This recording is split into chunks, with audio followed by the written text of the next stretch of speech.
Bonjour à tous et bienvenue sur cette nouvelle vidéo. Aujourd'hui j'ai l'honneur de vous présenter l'uniforme porté par un soldat intégré dans la 4e division d'infanterie US lors du débarquement en Normandie le 6 juin 1944.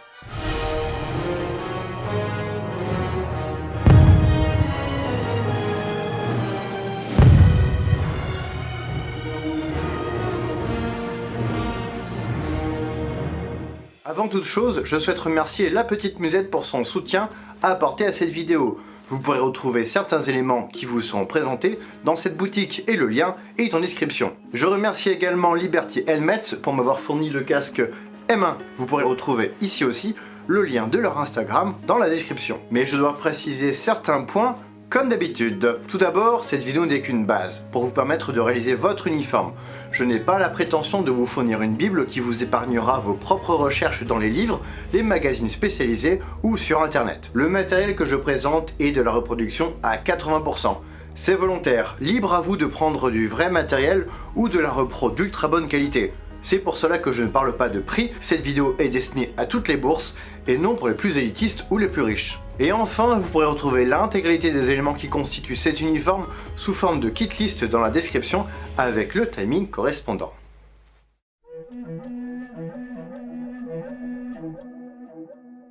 En juin 1940, les troupes françaises et britanniques quittent le sol français en catastrophe. En août 1942, une tentative est lancée avec le raid de Dieppe, mais ce fut un échec cuisant, avec 1200 alliés tués. Et plus le temps passait, plus l'Europe se transformait en forteresse grâce à la construction du mur de l'Atlantique, Hitler ayant fortifié le littoral de la Scandinavie au golfe de Gascogne. Mais l'ouverture d'un nouveau front à l'ouest devient indispensable pour délester les soviétiques à l'est, ce qui fut fait avec le débarquement allié en Afrique du Nord en 1942, puis en 1943 en Sicile et en Italie. Mais l'avancée lente ne permettait pas de garantir une victoire certaine. Il fut donc décidé d'ouvrir un nouveau front en France. Plusieurs conférences sont organisées par les Alliés pour discuter du choix du lieu et de la date du débarquement. Les généraux Dwight David Eisenhower et Bernard Montgomery sont nommés respectivement commandant suprême des forces expéditionnaires alliées et commandant opérationnel des forces d'invasion terrestre en décembre 1943 et janvier 1944. Les informations concernant la préparation de ce débarquement sont classées secret défense, et seule une toute petite partie des officiers peuvent avoir accès à ces éléments. Initialement, le débarquement était censé se passer avec 3 divisions arrivant par la mer et 2 brigades par le ciel. Mais Montgomery exigea un front plus large et on eut ainsi 5 divisions par la mer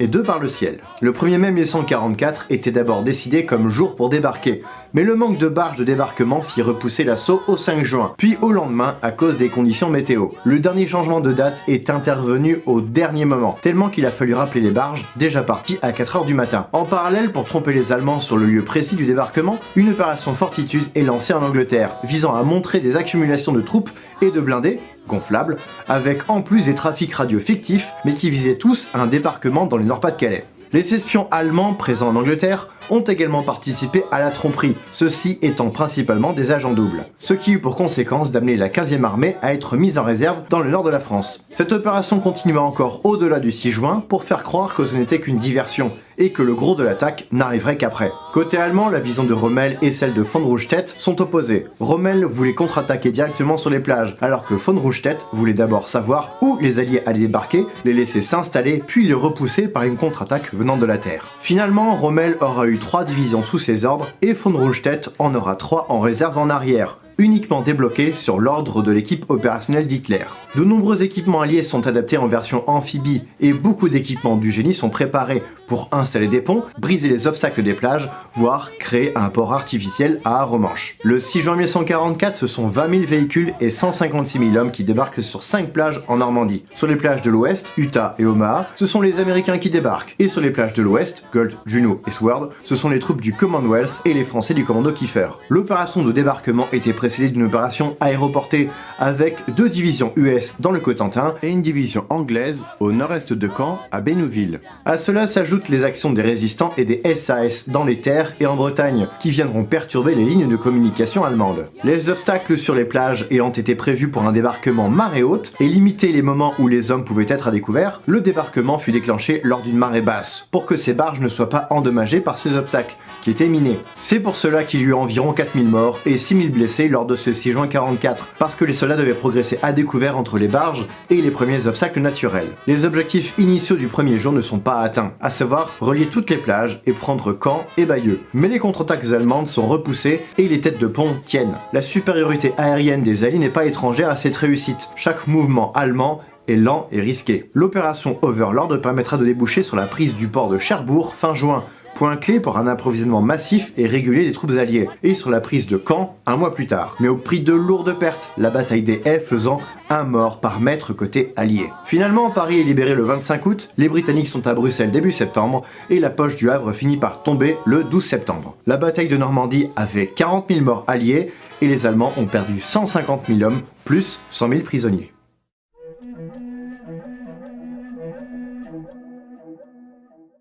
L'uniforme présenté ici est celui d'un soldat 2e classe du 8e régiment d'infanterie, intégré au sein de la 4e division d'infanterie, aussi appelée Ivy Division, en référence au IV prononcé en anglais. La division débarque à Utah Beach et il n'y eut que peu de pertes à cause d'une erreur de plage à cause des courants marins, erreur qui fut finalement bénéfique. La tenue présentée ici est celle portée par les premières vagues du 6 juin 44, avec quelques détails qui peuvent changer en fonction des régiments. Le pantalon moutarde modèle 37 est le pantalon réglementaire de toute l'armée US.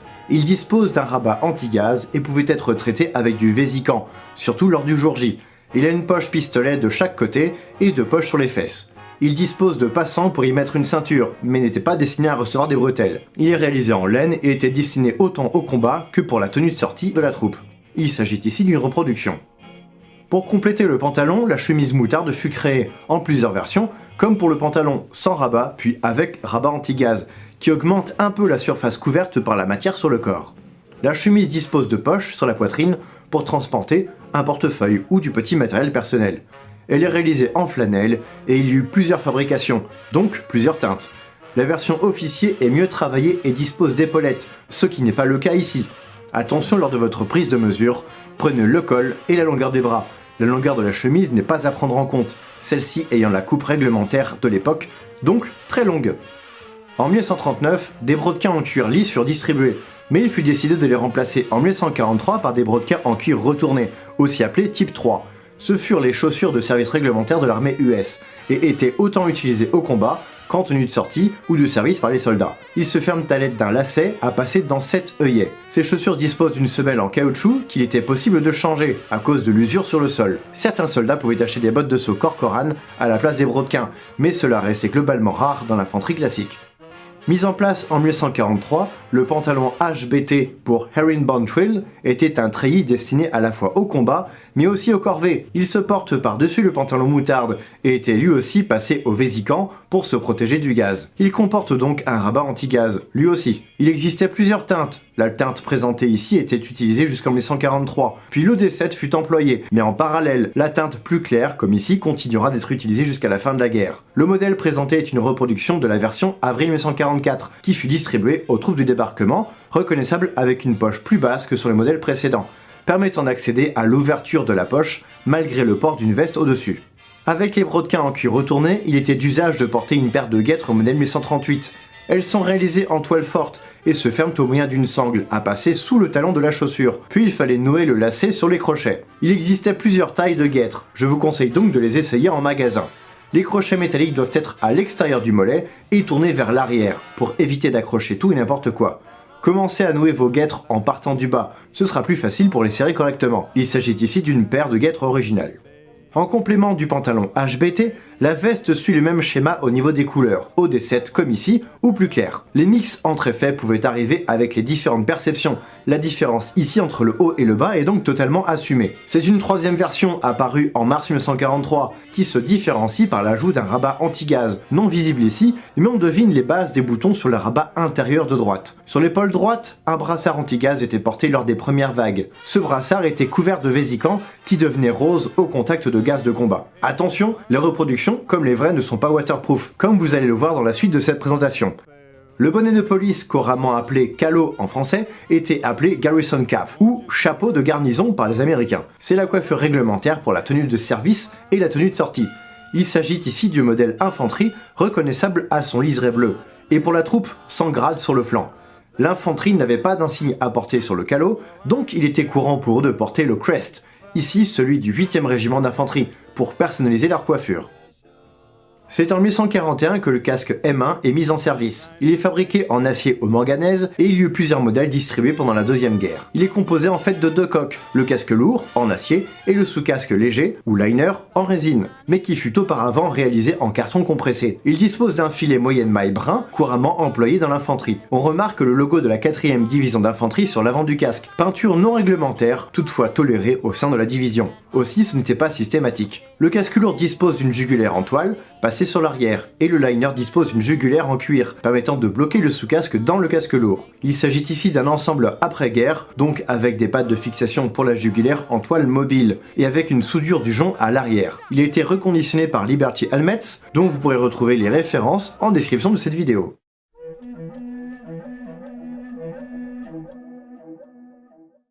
Distribué aux premières troupes d'assaut du D-Day, le gilet d'assaut ne fut que peu apprécié par les troupes. Ils étaient de couleur olive drab 7 pour la 4e division d'infanterie. Ici, il s'agit d'un modèle qui a pris beaucoup le soleil au fil des années d'utilisation. Cependant, cela n'arrivait pas à l'époque, les gilets étant rapidement abandonnés. Le gilet comportait de multiples poches et cela permettait d'éviter les bandoulières pour les porteurs de garant. Cependant, le 8e régiment d'infanterie avait une bandoulière par personne en dotation. Dans une des poches, une grenade MK2 dite Ananas est stockée. Elle est en impression 3D de chez 419 Labs. Le gilet disposait d'œillets pour transporter des équipements. C'est pour cela que notre soldat a son First Aid Kit glissé dans une pochette M824, directement sur la veste d'assaut. De l'autre côté, on retrouve un bidon modèle 1842, glissé dans une housse M810. Sur l'arrière du sac, on trouve un emplacement pour stocker la baïonnette Garand, ainsi que des œillets pour transporter la pelle M43 pliante. Dans la poche arrière, notre soldat a choisi de stocker sa gamelle et ses couverts, mais cette poche n'est pas pratique pour s'asseoir, donc évitez les objets fragiles. Par-dessus le gilet, notre soldat a choisi de porter un ceinturon Garand modèle 1823. Il permet de transporter 10 clips de 8 cartouches de 30-06, munitions pour son fusil, soit 80 cartouches, en plus des clips transportés dans les poches de la veste, ou de la bandoulière Garand. N'oubliez pas que les soldats ne savaient pas combien de temps durerait le débarquement. Le ceinturon diffère du modèle précédent, pour Springfield, par l'ajout d'un rabat supplémentaire à pression sous chaque pochette. Pour transporter plus de munitions ou même des rations ou du matériel personnel, des musettes GP pour General Purpose étaient mises à disposition de la troupe. Les hommes arrivant par la mer, il était nécessaire pour eux d'avoir une bouée pour éviter au maximum de couler par le poids des équipements. Le gilet jaune des aviateurs étant trop volumineux, un modèle plus petit fut choisi, fonctionnant par une tirette qui percutait les cartouches de CO2. Il s'agit ici d'une vieille reproduction qui a mal vieilli. La 4e division fut équipée pour pouvoir franchir les zones inondées proches du tas. Des cordes furent donc employées par les Américains, modèle copié sur celui des cordes anglaises. Elles permettaient de faire des échelles et des ponts de singe. En complément de l'équipement anti-gaz qui a été appliqué sur les uniformes, il fallait aussi protéger les voies respiratoires. Aussi, le masque à gaz M7 a été distribué à toute la troupe, glissé dans une housse étanche M5. Il s'agissait d'une toile caoutchoutée, roulée et verrouillée par des boutons pression. La housse était portée sur le torse pour permettre une utilisation rapide une fois que le brassard avait changé de couleur. La housse devait donc être bien fixée pour ne pas gêner le soldat, surtout une fois dans l'eau, donc n'hésitez pas à serrer vos sangles qui doivent être croisées dans le dos. La housse était conservée après le D-Day pour transporter également des effets personnels et les protéger de la pluie ou de l'humidité. Concernant la protection étanche, il fallait aussi protéger le plus important de l'eau de mer et surtout du sable, le fusil. Aussi des housses en plastique furent distribuées aux soldats, dans lesquelles ils glissaient leurs armes. Ici, une housse originale permettait de transporter le fusil Garand. La housse était maintenue fermée par une cordelette, qui servait également de sangle pour porter le fusil à l'épaule, la bretelle en cuir n'étant pas accessible. Il existait deux modèles de housse, vert foncé ou transparent. Premier fusil semi-automatique réglementaire de l'histoire, le fusil M1 Garand fut conçu entre 1928 et 1936 et a été fabriqué à partir de 1937. Il fut fabriqué par de nombreuses usines, mais les principales restent Springfield et Winchester. Son concepteur donna son nom à l'arme, John Garand. Il était alimenté par des clips de 8 cartouches de 30-06 et fut fabriqué à environ 5,4 millions d'exemplaires pendant la Seconde Guerre. Le réarmement s'est effectué après chaque tir grâce au tube d'emprunt des gaz, situé sous le canon, qui récupérait une partie des gaz pour pousser la culasse vers l'arrière. Une fois la dernière cartouche tirée, le clip était éjecté avec un son très caractéristique. Il s'agit ici d'une reproduction de chez Donix, dont vous pourrez retrouver le lien de la review dans la description. Les premières vagues furent équipées avec du matériel spécifique, qui pouvait être abandonné dès les premières heures, à savoir l'étui de masque anti-gaz, optionnel, certains l'ont gardé ensuite, le gilet d'assaut, considéré comme encombrant et peu pratique, la corde. La housse étanche du fusil ainsi que la bouée étaient quant à elles abandonnées dès l'arrivée sur les plages, le but étant d'être le plus mobile, donc le moins chargé possible. La configuration est donc ici spécifique pour un tireur garand. Les sous-officiers et officiers avaient évidemment des variantes, surtout au niveau de l'arme et de son emport réglementaire. La veste M41 était également en perception, avec ou sans un signe de division. Les deux se sont retrouvés et c'était à la convenance du soldat de la porter ou non lors du débarquement. Une bandoulière était également en dotation au sein du 8e régiment et un First Aid Kit para pouvait se retrouver sur les premières vagues. Il transporte plusieurs rations de combat à l'arrière de son gilet d'assaut, celui-ci remplaçant le havresac.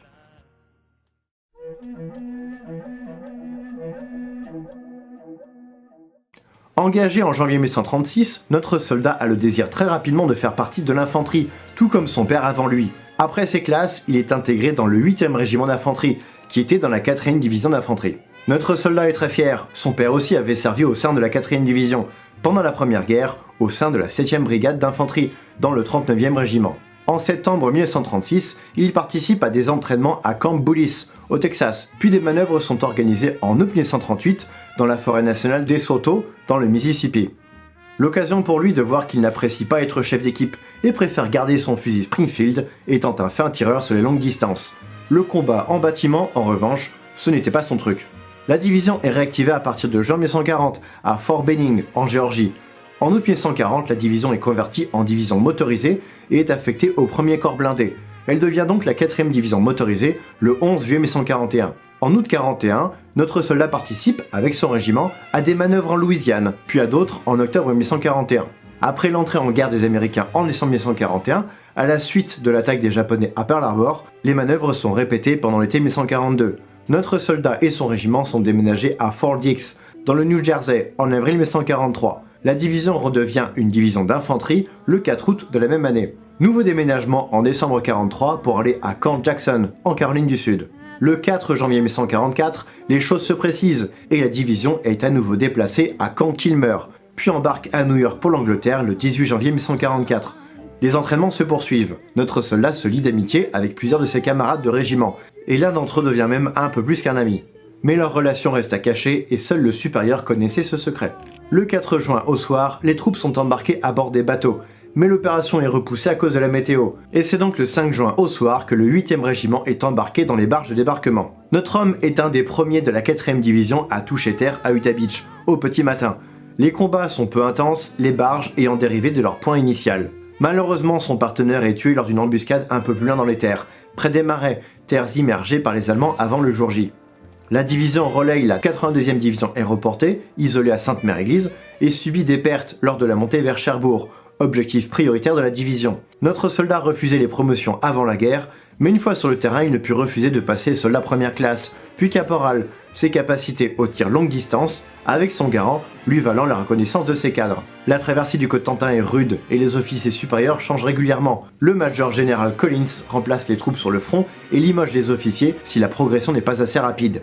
L'inondation des marais joue maintenant en la défaveur des Allemands, et les troupes allemandes sont fragilisées depuis leur confrontation avec les troupes de la 101e et 82e division aéroportée. Le 18 juin, la situation se débloque grâce à la fermeture de la poche du Cotentin par la 9e division d'infanterie US, attaquant le moral des défenseurs, condamnés à la destruction. La Luftwaffe essaye tant bien que mal de ravitailler les troupes maintenant assiégées, et notre soldat a pu récupérer quelques croix de fer à la suite d'un mauvais largage. Il fut choqué de voir que les Allemands ravitaillaient leurs troupes avec des décorations plutôt qu'avec des vivres et des armes. Il est blessé à la jambe pendant la bataille de Cherbourg et est évacué du front pendant quelques semaines. Il est réintégré au sein de son régiment courant août 44, lui permettant de participer à la libération de Paris, la 4e division d'infanterie étant venue épauler la 2e division blindée française du général Leclerc. Il profite des petits plaisirs de la vie nocturne de la capitale, mais se fait prendre à partie par des Parisiens une nuit après avoir fait la fête et se retrouve hospitalisé d'urgence. Une histoire de drague qui aurait mal tourné. Il fut démobilisé, ses blessures à la tête lui empêchant toute réintégration dans sa division. Voici ce qui conclut cette vidéo, j'espère qu'elle vous aura plu. Si c'est le cas, n'hésitez pas à laisser un pouce bleu, un commentaire, à vous abonner et à partager cette vidéo. Je remercie encore mes partenaires La Petite Musette et Liberty Helmets pour leur aide. Vous pourrez retrouver leur boutique dans la description de cette vidéo. Et quant à moi, je vous donne rendez-vous prochainement pour de nouvelles vidéos. Salut!